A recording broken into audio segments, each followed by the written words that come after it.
Welcome to ఏవి news. నేను వంశీకృష్ణ. ముందుగా బులెటిన్లో అప్డేట్స్ చూద్దాం.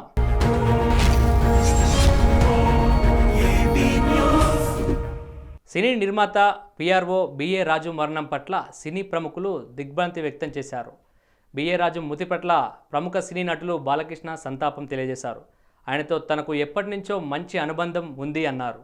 మన మధ్య ఆయన లేరనే వార్త తనను కలిచివేసిందని, ఆయన పవిత్ర ఆత్మకు శాంతి చేకూరాలని భగవంతుణ్ణి ప్రార్థిస్తున్నానని బాలకృష్ణ అన్నారు.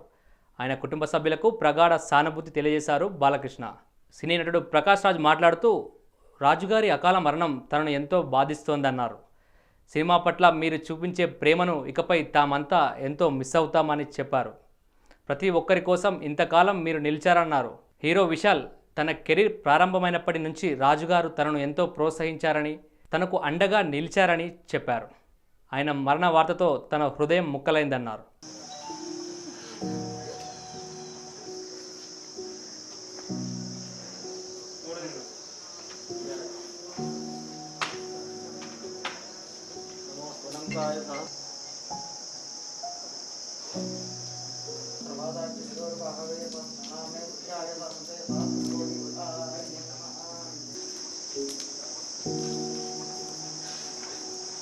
ఇజ్రాయెల్ పాలస్తీనా సమస్యను ఆ దేశాలే పరిష్కరించుకోవాలని అమెరికా అధ్యక్షుడు జో బైడెన్ అన్నారు.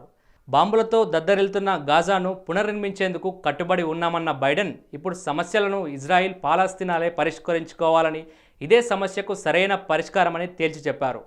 మత కలహాలను ఆపేయాల్సిందిగా ఇజ్రాయెల్ ప్రజలకు సూచించారు. అయితే ఇజ్రాయెల్ భద్రతా విషయంలో ఎలాంటి రాజీ లేదని, తమ నిర్ణయానికి కట్టుబడి ఉన్నామని బైడెన్ అన్నారు. రెండు దేశాలు జెరూసలేం తమదంటే తమదని యుద్ధం చేసుకుంటున్న తరుణంలో 2 వారాల క్రితం ఇజ్రాయెల్పై పాలస్తీనా గాజాలోని హమస్ తీవ్రవాద సంస్థపై దాడి చేసింది.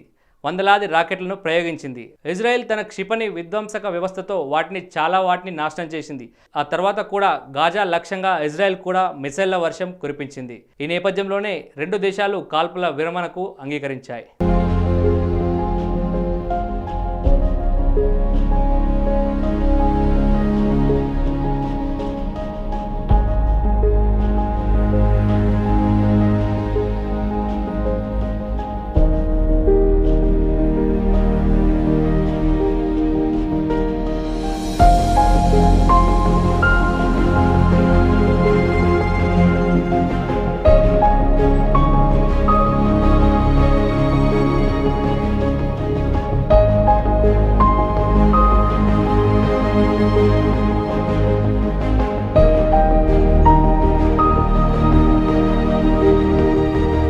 దేశంలో గడిచిన 24 గంటల సమయంలో కొత్తగా 2,57,299 మందికి కరోనా నిర్ధారణ అయింది.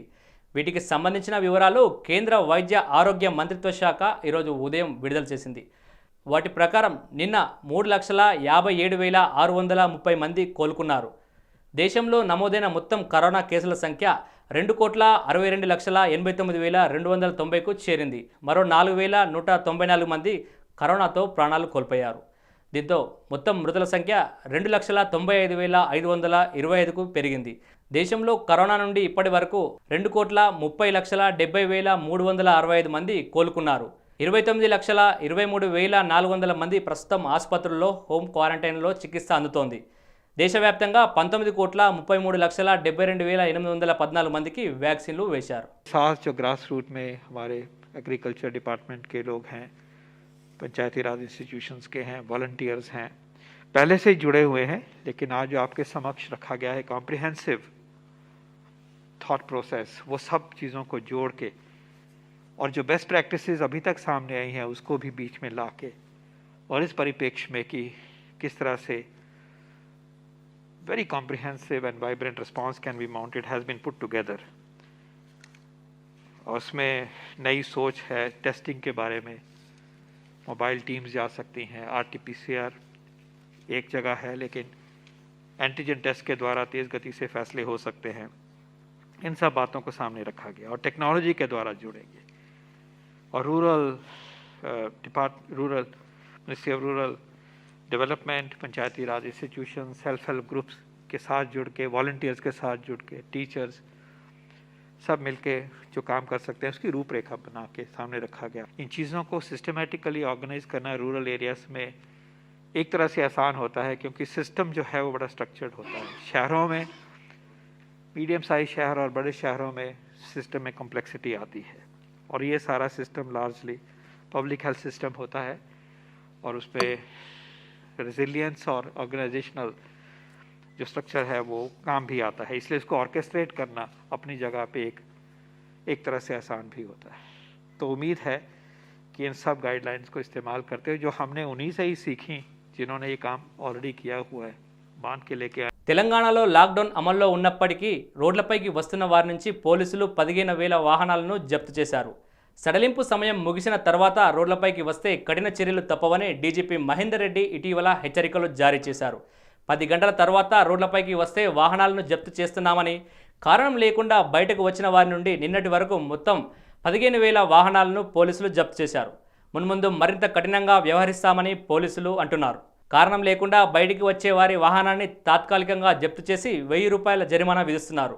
జరిమానా చెల్లించినా లాక్డౌన్ ఎత్తివేసిన తర్వాతే వాహనాన్ని పోలీసులు ఇవ్వాలని నిర్ణయించారు.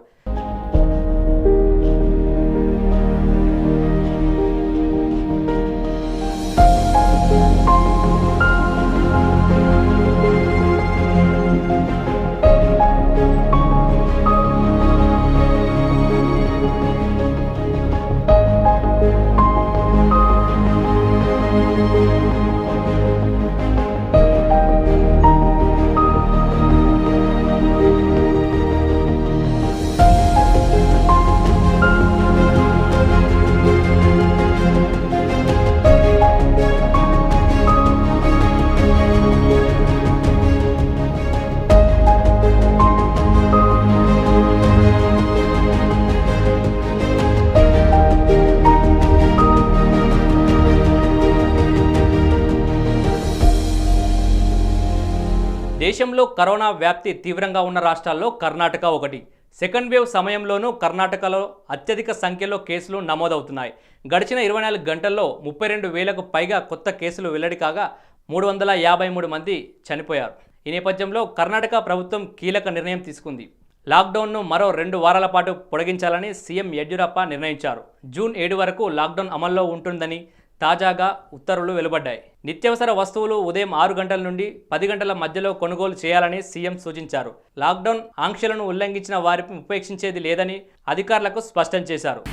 ಈ ನಿರ್ಬಂಧಗಳಿಂದ ಸಾಮಾಜಿಕ ಮತ್ತು ಆರ್ಥಿಕ ಪರಿಣಾಮಗಳನ್ನು ಕಡಿಮೆಗೊಳಿಸಲು ಮತ್ತು ಸಾರ್ವಜನಿಕರಿಗೆ ದೈನಂದಿನ ಅತ್ಯಗತ್ಯತೆಗಾಗಿ ಕೃಷಿ, ಸರಕು ಸಾಗಾಣಿಕೆ, ಅಗತ್ಯ ಸೇವೆ, ಕಟ್ಟಡ ಕಾಮಗಾರಿಗಳು, ಹೋಟೆಲ್ ಉದ್ಯಮ, ಡೆಲಿವರಿ ಮಾತ್ರ, ಇ ಕಾಮರ್ಸ್, ಮನೆ ಬಾಗಿಲಿಗೆ ತರಕಾರಿ ಮತ್ತು ಹಣ್ಣುಗಳನ್ನು ತಲುಪಿಸುವ ವ್ಯವಸ್ಥೆ, ಅಗತ್ಯ ಸೇವೆಗಾಗಿ ಆಟೋ ರಿಕ್ಷಾ ಮತ್ತು ಟ್ಯಾಕ್ಸಿ ಸೇವೆ ಮುಂತಾದವುಗಳ ಅವಕಾಶ ಕಲ್ಪಿಸಲಾಗಿತ್ತು. వరుస భూకంపాలతో చైనా వణికింది. భారత కాలమానం ప్రకారం శుక్రవారం అర్ధరాత్రి నుంచి 4 భూకంపాలు సంభవించాయి. ఒక్కో భూకంపం తీవ్రత 5.0 కంటే ఎక్కువగా నమోదైనట్లు అధికారులు వెల్లడించారు. క్వింగాయ్ రాష్ట్రంలో 7.4 తీవ్రతతో భూకంపం సంభవించినట్లు అధికారులు తెలియజేశారు. శనివారం తెల్లవారుజామున భూకంపం చోటు చేసుకున్నట్టు అమెరికా జియోలాజికల్ సర్వే తెలిపింది. నైరుతి దిశలో కూడా మరో భూకంపం వచ్చిందని, దీంతో 2 చనిపోయారని వెల్లడించింది.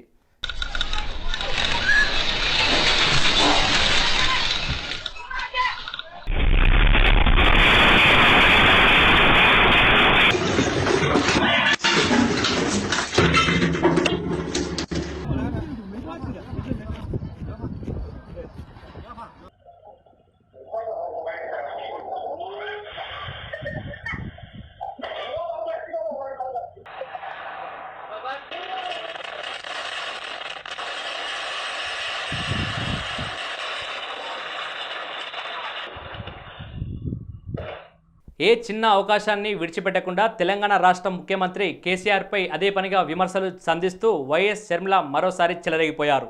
సీఎం కేసీఆర్ చేసే పనుల్ని తెలంగాణ ప్రజలు గమనించడం లేదని అనుకుంటే పొరపాటే అని మండిపడ్డారు.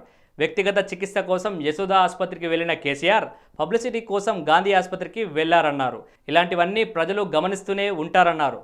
కరోనాను ఆరోగ్యశ్రీలో చేర్చాలని తాము నిత్యం కోరుతున్నా దున్నపోతు మీద వానపడ్డ చందంగా ఈ విషయాన్ని ప్రభుత్వం పట్టించుకోవడం లేదని షర్మిల అన్నారు. తమ ఒత్తిడిని తట్టుకోలేకనే కరోనాను ఆరోగ్యశ్రీలో కాకుండా ఆయుష్మాన్ భారత్లో చేర్చి చేతులు దులుపుకున్నారని, ఆయుష్మాన్ భారత్ పథకం కింద తెలంగాణలోని 26 లక్షల కుటుంబాలకే లబ్ధి చేకూరుతుందని, అదే ఆరోగ్యశ్రీతో అయితే 80 లక్షల కుటుంబాలకు మేలు జరుగుతుందని, ఆయుష్మాన్ భారత్తో అన్ని వ్యాధులకు 5 లక్షల వరకే పరిమితి ఉంది, అదే ఆరోగ్యశ్రీలో కొన్ని పథకాలకు 13 లక్షల వరకు పరిమితి ఉంది అని గుర్తు చేశారు. కరోనా వైద్యానికి లక్షలాది రూపాయలు ఖర్చు అవుతున్నా ఈ ఖర్చును ఎవరు భరిస్తారో కేసీఆర్ చెప్పాలన్నారు. మొత్తానికి తన ఉనికిని చాటుకునేలా రోజువారీగా ఏదో ఒక అంశాన్ని ప్రస్తావిస్తూ కేసీఆర్ సర్కారుపై విమర్శలు చేస్తూ ప్రెస్ నోట్లను రిలీజ్ చేస్తున్నారు వైఎస్ షర్మిల. ఆయుష్మాన్ భారత్ పథకం ద్వారా సంవత్సరానికి కేవలం 5 లక్షల రూపాయల వరకే బెనిఫిట్ పొందే అవకాశం ఉంది. కానీ ఆరోగ్యశ్రీ ద్వారా 13 లక్షల రూపాయల వరకు బెనిఫిట్ పొందే అవకాశం ఉంది. కనుక కరోనాను ఆరోగ్యశ్రీలోనే చేర్చాలని డిమాండ్ చేస్తున్నాం.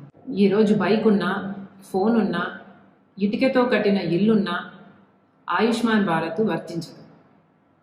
అంటే ఈరోజు ఎవరికి ఫోన్ ఉండకూడదు, ఎవరికి బైక్ ఉండకూడదు, పక్కా ఇల్లు ఉండకూడదు, అప్పుడే ఆయుష్మాన్ భారత్ వర్తిస్తుంది. కానీ బైకు, ఫోను ఇవన్నీ బేసిక్ నెసెసిటీస్, బేసిక్ అవసరాలు. అవి ఉన్నంత మాత్రాన వాళ్ళు కోటీశ్వరులు అయిపోతారా? అవి ఉన్నంత మాత్రాన వాళ్ళు కార్పొరేట్ హాస్పిటల్స్ బిల్స్ కట్టుకోగలుగుతారా? దయచేసి పాలించే వాళ్ళు మనసుతో ఆలోచించాలి. కేసీఆర్ను గాను ప్రశ్నిస్తున్నాం. కేసీఆర్ గారు, ఈరోజు మీరు పేదరికానికి కొత్త అర్థం చెప్తున్నారా? నిజంగానే మీకు పేదలంటే ప్రేమ ఉంటే, నిజంగానే వాళ్ళకు మంచి చేయాలి అన్న ఉద్దేశం మీకుంటే కరోనాను ఆయుష్మాన్ భారత్తో పాటు ఆరోగ్యశ్రీలో కూడా చేర్చండి. రాజశేఖర్ రెడ్డి గారు ఆరోగ్యశ్రీని అద్భుతంగా చేసి చూపించారు. మీరు కూడా మీ సామర్థ్యాన్ని నిరూపించుకోవాలని కోరుతున్నాను. Mega power star Ram Charan, young tiger NTR హీరోలుగా దర్శక ధీరుడు ఎస్ఎస్ రాజమౌళి ప్రతిష్టాత్మకంగా తెరకెక్కిస్తున్న చిత్రం ట్రిపుల్-ఆర్. భారీ బడ్జెట్తో తెరకెక్కుతున్న ఈ చిత్రాన్ని డివివి దానయ్య నిర్మిస్తున్నారు. బాహుబలి తర్వాత రాజమౌళి నుంచి వస్తున్న తొలి చిత్రం కావడం, స్వాతంత్ర సమరవీర పాత్రల్లో 2 స్టార్లు హీరోలు నటిస్తుండడంతో ట్రిపుల్-ఆర్పై అంచనాలు తారాస్థాయిలో ఉన్నాయి. ప్రేక్షకుల అంచనాలకు ఏమాత్రం తగ్గకుండా చిత్రాన్ని తెరకెక్కిస్తున్నారు చిత్ర యూనిట్. ఇటీవల విడుదల చేసిన స్పెషల్ వీడియోలు, పోస్టర్లు చూస్తుంటే ఆ విషయం అర్థమవుతుంది. ఇదిలా ఉంటే ఈ సినిమా విడుదలకు ముందే రికార్డులు సృష్టిస్తుంది. అన్ని భాషలకు సంబంధించి ఈ cinema poster release digital satellite హక్కులను జీ గ్రూప్ వారు భారీ మొత్తం చెల్లించి సంపాదించుకున్నట్లు సమాచారం. ఈ మేరకు 325 కోట్లను జీ గ్రూప్ ఈ టీంకు చెల్లించినట్లు నెట్టింట్లో వార్తలు చక్కర్లు కొడుతున్నాయి. ఒకవేళ ఈ వార్తలు నిజమైతే భారతీయ చలనచిత్ర పరిశ్రమలో ఓ సినిమా నాన్ థియేట్రికల్ రైట్స్ ఇంత భారీగా పలకడం ఇదే మొదటిసారి అవుతుంది. ఈ ప్రాజెక్ట్ ఎలా మొదలైంది అనేది అసలు మీ అందరికీ తెలియాలనేది, ఎక్కడో నేను ఊరికి వెళ్తూ ఆయన హౌస్ వెళ్ళే దారిలో, ఎయిర్పోర్ట్కి వెళ్ళే దారిలో ఉందని ఆయన ఒకసారి వెళ్ళే దారిలో ఒకసారి నా ఇంటికి వచ్చేసి వెళ్ళు క్యాజువల్గా ఒకసారి అంటే వెళ్ళాను. లోపలికి వెళ్ళిన తర్వాత ఒక మంచి పోజ్లో ఇక్కడ తారక్ కింద నేల మీద అలాగ రిలాక్స్ అయ్యి కూర్చున్నాడు. అదేంటి ఈయనన్నాడు ఇక్కడ అనుకున్నాను. అదేంటి సార్ అన్నీ తారక్ నా మొహం చూడడం, ఏంటి బ్రో నువ్వు ఇక్కడ ఏంటి అన్నాడు. నేను ఇక్కడ నువ్వేం చేస్తున్నావు? పాపం ఆయన మీరిద్దరు ఏదైనా మాట్లాడుకోవాలా రాజమౌళి గారు, నేను బయటికి వెళ్తాను అన్నాడు. కాదు నువ్వు ఏదైనా మాట్లాడుకుంటే చేసుకుని నేను కొంచెంసేపు వెయిట్ చేస్తాను, నా ఫ్లైట్కి టైం ఉంది ఇంకా అన్నాను. కొంచెంసేపు అలా ఆ కన్ఫ్యూజన్ ఆయన అలాగే సస్టైన్ చేసి మీరిద్దరు ఆగండి అని మా ఇద్దరిని లోపలికి తీసుకెళ్ళి అప్పుడే మాకు అనౌన్స్ చేయడం జరిగింది. సో మా ఇద్దరికి తెలియని ఒక అనౌన్స్మెంట్ మాకు అంత చక్కగా ఆయన చెప్పడం. 2020 జూలై 30th వరల్డ్ వైడ్గా తెలుగు, హిందీ, తమిళ్, మలయాళం లాంగ్వేజెస్లో రిలీజ్ చేస్తున్నామండి. ఓకే, అది ఇంకో వేరే లెవెల్కి వెళ్ళిపోయింది మా ఫ్రెండ్షిప్. ముందుగా I just pray God that we remain friends forever like this. ఎందుకంటే ఒకసారి అంటే మంచి బంధాలు వచ్చినప్పుడు దిష్టి తగులుతుందని మా అమ్మ చెప్తూ ఉంటుంది. సో అది ఆ దిష్టి తగలకూడదు మా ఇద్దరికి అని ముందుగా దాని గురించి చెప్పడం జరిగింది. సో ఈ కాన్ఫిడెన్స్ తప్పకుండా రేపొద్దున ఈ చిత్రానికి ఒక పాజిటివిటీగా మారి ఒక అద్భుతమైన ఎక్స్పీరియన్స్కి ప్రేక్షక దేవుళ్ళందరూ లోన్ అవుతారని నేను మనసా వాచా కర్మన నమ్ముతున్నాను. ఇవి ఈ బులెటిన్లోని updates. Stay home, stay safe.